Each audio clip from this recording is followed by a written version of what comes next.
Welcome to Electrified. It's your host, Dylan Loomis. Since I yapped for almost 40 minutes yesterday, I'll try to keep today nice and efficient for those of you that prefer the shorter episodes. But for the few of you that are new, generally, I just let the content dictate the length. Over the next couple weeks, we're going to see a lot of shots like this from drone flyovers and pictures of the more affordable models that Tesla is working on. There are still people like Dave Lee saying he does not think the more affordable Tesla is going to be a lower price Model Y trim. Dave is of the camp a vehicle like the Model Y L is not a new trim, but it's clearly a new model with a longer wheelbase and a longer body. And then there are people like me in a different camp that would say, well, if the new vehicle doesn't have a new name, then it's not actually a new model. For me, whatever they do with the Model Y, shorter wheelbase, longer wheelbase, if they're still calling it a Model Y, well then guess what? In my book, it's still a Model Y, just a different trim or variant. And then Dave said, I think similarly, it's likely the new affordable model is a slightly smaller Model Y. So the way I'm reading that, it feels a little bit contradictory to me. At the end of the day, it's mostly just a semantics game. It doesn't matter that much. But I'm curious, what do you guys think? What would it take to call whatever Tesla has up its sleeve a new model? Again, the easiest one for me would be a new name. I don't care what Tesla changes about the Model Y. If the name of the vehicle still starts with Model Y, well then, like I said in my book, it's a Model Y. And I stand by what I said. The most important thing about these new vehicles from Tesla is the price they can release them at. Tesla's not going to take another crazy design swing like they did with the Cybertruck here. They're going to lean on what works. So for me, the ultimate form factor is less important than the price. Dave's guess was it'll cost around $35,000 to $40,000, which is the most likely. The Model Y right now starts at $45,000. Elon had mentioned taking 20% of the cost out. So if it's ceteris paribus on the cost of goods sold side, that would take you down to $36,000. Business Insider, of all publications, is reporting that Tesla told staff Thursday it plans to launch the Robotaxi service in San Francisco this weekend. This according to an internal memo. Tesla said the timeline for the launch had been moved up and the service could launch as soon as today. Some Tesla owners will be sent an invite to use the service. End users will pay for Robotaxi rides. The geofenced area where the service will operate covers a large swath of the Bay Area, including Marin, much of the East Bay, San Francisco, and stretching south to San Jose. The program will launch with safety drivers in the driver's seat who will be able to control the car using the steering wheel and brakes. And that latter part checks out because Ashok said that Tesla plans to do that on the call. Somebody from California's DMV recently met with Tesla, but Tesla has yet to apply for a permit for driverless testing or deployment. But remember, Tesla already has a separate permit to provide a transportation service for employees. The permit that Tesla does have in California is the Transportation Charter Party Carrier Permit, or TCP. That's the one associated with chauffeur-operated services, allowing the company to own and control a fleet of vehicles and transport employees on pre-arranged trips. All you need to know, my understanding right now, is Tesla can launch a paid ride-hailing service this weekend with a Model Y using FSD in the Bay Area to certain members of the public as long as there's a person in the driver's seat. And it's the TCP permit that allows them to do that.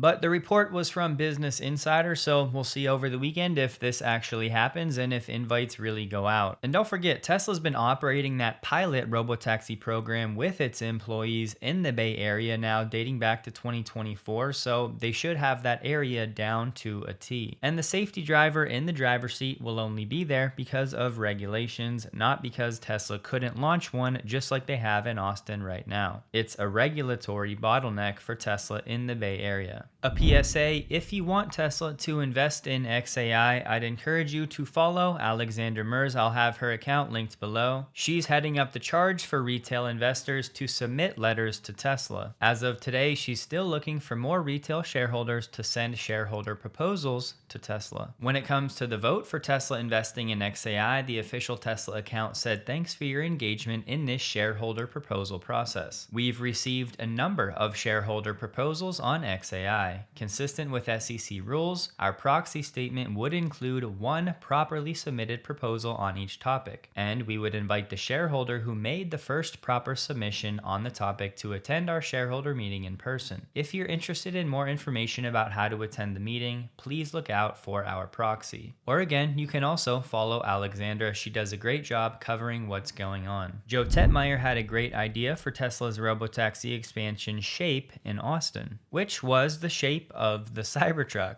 And for whatever it's worth, the official Cybertruck account said, "I was built for this. Resistance is futile." In case you've forgotten, this is how Steve and Mark Ryan's idea for the current geofence shape in Austin was born. A quick aside, there's something I've been wrestling with now for a while, and I think it's at least part of why there's so much disconnect in our society and more people are turning to isolation. Where you get your news is without a doubt going to shape how you view the world and if you or your family consume from a biased source, which in my opinion most of them are, you can end up with a wildly distorted view of reality. Now sadly, I think some people are radicalized and too far gone, but if you know anybody that's still somewhat reasonable, I'd think about gifting them a subscription to Ground News. Or at the very least, just notify them about the platform's existence because there is a free version. Ground News is the sponsor of this video, and if you want to snag 40% off the Vantage plan for unlimited access, you can use my link below. And yes, it's one of the best ways to support Electrified if you find value in it, and I would hope and believe that Ground News can add value to your life too. You can have custom lists, dashboards with your consumption habits. You can track Elon, Tesla, and AI news specifically. You can get local news. You can use their blind spot tool to see what stories are being underreported on both sides of the political aisle. And you can do all of that in one place at what I would call a great value. Plus, they have a mobile app so you can stay informed on the go. I do think it's an important company to support in this day and age. So again, my link is below, or you can use the QR code on the screen. Some Chinese media was doing some ADAS testing of various competitors in the market. The two top performing vehicles in these tests, the Model 3, which scored 5 of a total 6 points, and the Model X, also scoring 5 out of 6. As you can see from this list, no other company scored higher than 3 out of 6. If you're wondering why the Model Y was not included in these tests, Yan Chang gave us our answer. He said this week one of China's largest automotive media platforms, Dongqidi, ran a comprehensive test covering both highways and urban environments. Their goal was to help consumers fully understand the safety shortcomings of current Level 2 ADAS systems. So every scenario in the test was designed to push safety to the extreme. He said the Model Y was not included simply because it still hasn't received FSD in China. It would be very interesting to see the FSD take rates in China once it goes wide, because don't forget, most automakers in the Chinese market have their ADAS systems included with the purchase of the vehicle. And not only that, but Tesla is still lacking some localized features, which Elon commented on. He said, due to laws against data export, Tesla achieved the top results in China despite having no local training data. Tesla is adding training data from our world simulator and test tracks to achieve 6 out of 6. So Tesla, despite these limitations, still leads the way for these air quote level 2 systems in China. And as Sawyer pointed out, many of those other automakers are using LiDAR. So it's clearly not some panacea as some make it out to be. Yesterday, I told you I was saving a bit on Tesla Energy for today, and this is the reason. If you missed what Elon said or need a refresher, this is it. The way to think about it is that the US sustained power output for the US grid is around 1 terawatt, but the average usage is less than a half terawatt. If you add batteries to the mix, you can run the power plants 24/7 at full capacity, thus more than doubling the energy output per year of the United States just with batteries. Let that sink in, it's a really big deal. Now, let's add a bit more color to the story. Traditional power plants, especially baseload ones like nuclear or coal, which make up about 40% of capacity, often ramp down during low demand periods to avoid wasting fuel or incurring wear, leading to an overall capacity factor of around 40 to 50% for the grid as a whole. Simply put, capacity factor just measures how often and how efficiently a power plant or an entire grid operates compared to its maximum possible output. Adding battery storage alone to that equation could more than double annual energy output without building new plants, boosting the capacity factor toward 80 to 90% in best case scenarios. Officially, the grid in the US has a power capacity output at about 1.32 terawatts. So if the grid operated at a consistent 0.8 terawatt average output by storing and redistributing that extra energy in batteries, annual energy production could rise from around 4,200 terawatt hours to over 7,000 terawatt hours. And people love to complain about EVs stressing the grid, but nobody seems to be talking about AI data centers and their impact on the grid over the next 5 years. Because these AI data centers are projected to consume between 6 and 12% of US electricity by 2030. So not only could the US nearly double its power output, but we know batteries have other benefits as well. Energy arbitrage, storing it when it's low cost and generating it during off-peak hours, and selling it to the grid during high demand periods. That alone could increase the overall grid output by 20 to 50% in hybrid systems per the Department of Energy without proportional infrastructure expansion. And the costs for these utility scale battery storage systems continue to come down. In 2024, the prices were down 18% compared to 2023. Batteries provide improved frequency regulation in part thanks to their instantaneous response times. And right now in the US, the annual outage costs are about $100 billion per year. The estimate is that battery storage could reduce those costs by 30 to 50%. But here's where things get crazy. By the end of this year, the estimate is that the US will have about 45 gigawatts of battery storage online. But look at this backlog data. The queues for grid connection can take 3 to 5 years with over 2 terawatts of projects, including solar and wind, but 500 gigawatts of that is battery storage that's backlogged due to outdated processes. That's an order of magnitude more battery storage projects sitting in the queue right now than we have online cumulatively in the US. Another wild statistic, about 90% of those backlogged projects never actually make it online. The culprits? Cost, feasibility, or delays. So these are huge numbers, massive projects in the pipeline, credit still up for grabs, numerous no-brainer benefits for all parties to save money. Power plants can keep running instead of ramping down, the batteries can store the excess,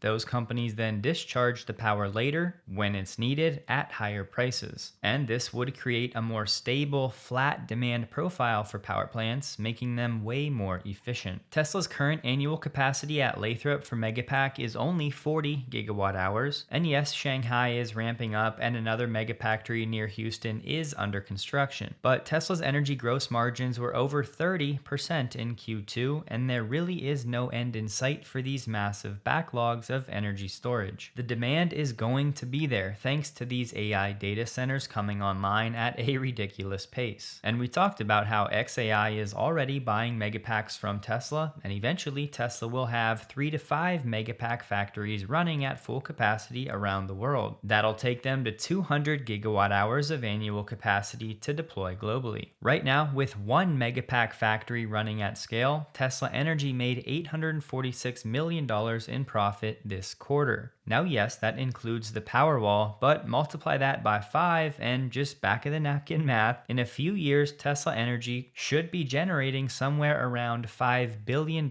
in profit per quarter. And in Q2 this year, Tesla's total gross profit for the quarter was $3.9 billion.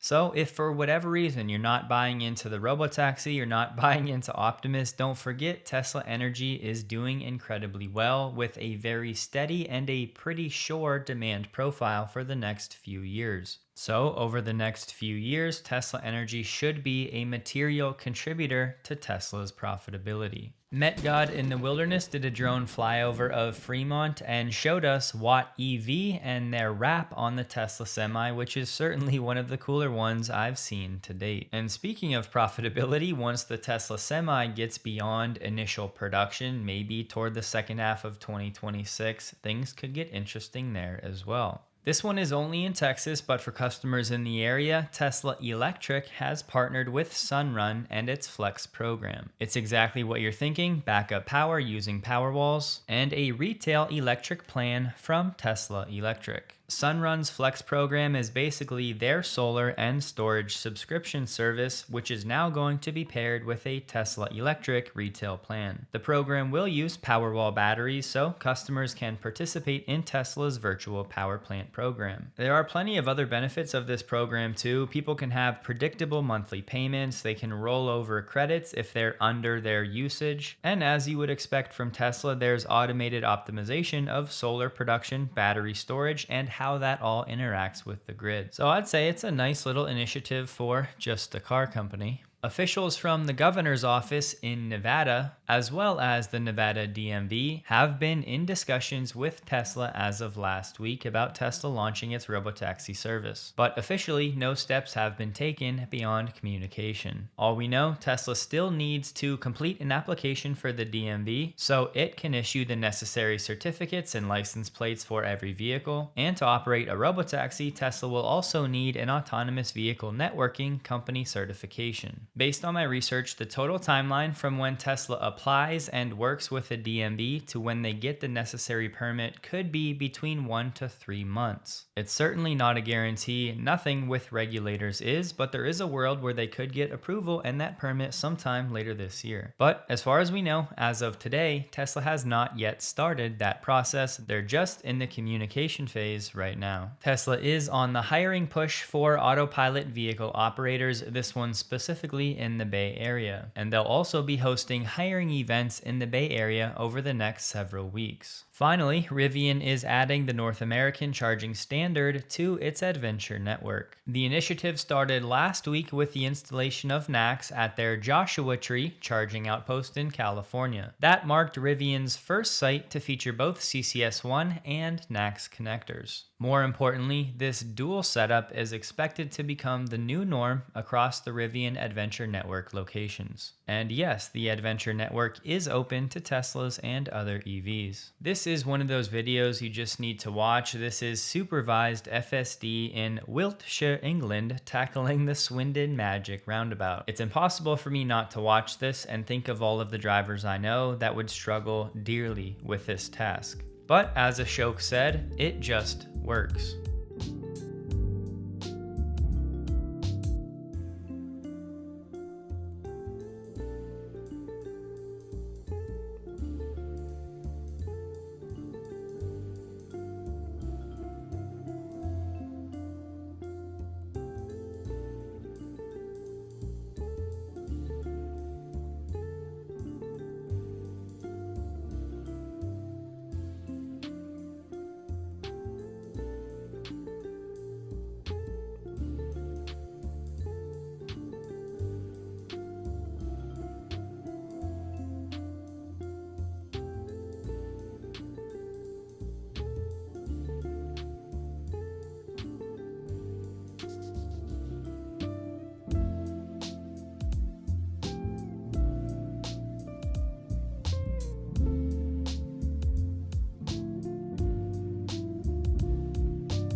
Per the usual, Tesla also shared the full drive through London that was just under 3 minutes long, and they said supervised is pending regulatory approval. And listen, there's certainly reasons for people to criticize Tesla's autonomous efforts right now with the safety monitor and the scale of the program in Austin and all of that, of course. But what I struggle with is watching all of these videos of Tesla's FSD operating around the world, effectively drag and drop, and probably better than many humans in those areas, as it is now. So why more people can't piece this together and start to see what the next 2 to 3 years are going to look like and why Tesla will be able to scale so much faster is still beyond me. And look, I get it. Tesla has to prove it. They have to get the safety monitors out of there, and that's a huge step. All I'm saying is there's so much evidence out there that Tesla is going to figure this out. Look at the pace of progress the last few years. Look at what's going on the compute side, paired with all of this new data, and it just seems so obvious to me. The Tesla Diner has already updated its hours. In-car orders will still and always be 24/7, they're saying for now, but public dine-in hours will only be 6 a.m. to midnight. Great question, will the bathrooms be available 24/7? And Tesla said yes, the access code will be on your vehicle touchscreen. You may have seen somebody already marked up one of the bathroom doors. So it would not surprise me if Tesla made this change due to the riffraff that you tend to get between midnight and 6 a.m. And as Josh West shared, there are still pretty significant lines to get into the Tesla Diner, even as of last night. Now listen up on this one, because I'm guessing many of you disagree with me with my expectation that regulatory credits are going to see a meaningful decline for Tesla. Well, here's Tesla's 10Q from Q2, and they called out, recent governmental and regulatory actions have replaced and/or restricted certain regulatory credit programs tied to our products, contributing to the $1.1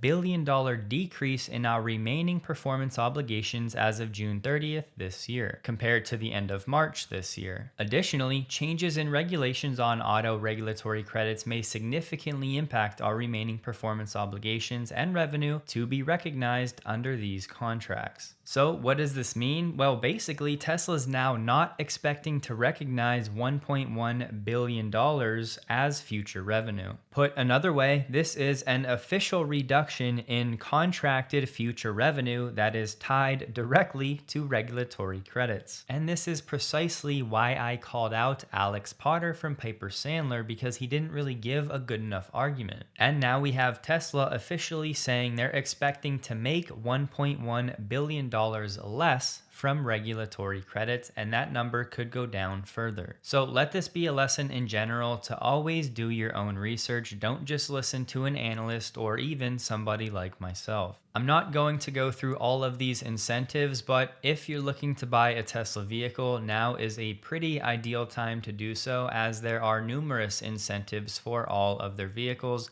Have a look at the website for whatever you're interested in. I'm guessing about 20% of you will roll your eyes to this one, but Elon said extreme execution is needed, but a valuation of $20 trillion for Tesla is possible. But hey, it's nothing we haven't heard him say before. Tesla stock closed the day at $316.06, up 3.52%, while the NDX was up 0.23%. The volume was 48% above the average. Don't forget, check out Ground News linked below if you haven't already. I certainly think it's a company worth supporting in this current climate. Hope you guys have a safe and wonderful weekend. Please like the video. If you did, you can find me on X linked below. And a huge thank you to all of my Patreon supporters.